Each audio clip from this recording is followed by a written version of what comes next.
15h45 et 16h15. Les grandes éditions à 12h45, 19h45 et 22h.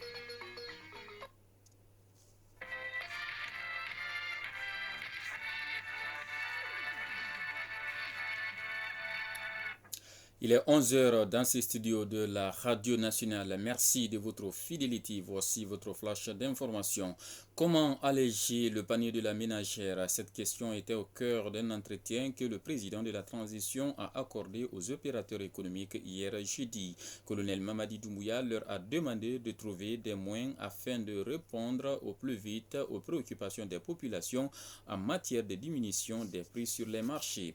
La première session du comité de pilotage du projet d'appui à la préservation des écosystèmes des monts Nimba se tient à Nzérékoré. La session est co-présidée par le conseiller spécial de la ministre de l'Environnement et du Développement durable et l'ambassadeur de l'Union européenne en Guinée. Prennent part aussi les représentants du Libéria et de la Côte d'Ivoire qui partagent avec la Guinée les monts Nimba.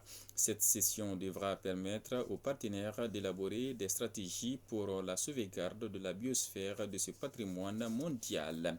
Au Gabon, Nureddin Bongo Valentin a été nommé à un poste stratégique du parti au pouvoir. Valentin est le fils du couple présidentiel. Il avait été limogé en septembre dernier au poste de coordinateur général des affaires présidentielles. Rappelons que cette nomination intervient un an avant la prochaine élection présidentielle. Une importante mission malienne est attendue aujourd'hui dans la capitale mauritanienne. L'information a été donnée par l'ambassade du Mali à Nouakchott.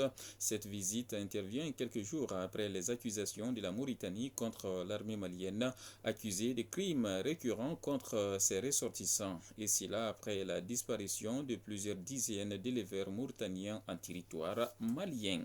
En Ukraine, plus de 2 millions de personnes ont fui et environ 100 000 personnes ont été évacuées. La guerre s'intensifie. Les troupes russes sont arrivées aux portes de la capitale ukrainienne, Kiev. Plusieurs villes comme Mariupol sont assiégées. Le Conseil de sécurité de l'ONU doit se réunir aujourd'hui à la demande de Moscou. Enfin, en Chine, le Covid-19 continue à galoper. Les autorités ont confiné les habitants de la ville de Changchun. L'annonce a été faite aujourd'hui par le gouvernement. Désormais, seulement une personne par foyer serait autorisée à sortir une fois tous les 2 jours selon la mairie. Ainsi prend fin ce flash. Merci à tous de l'avoir suivi. Au revoir.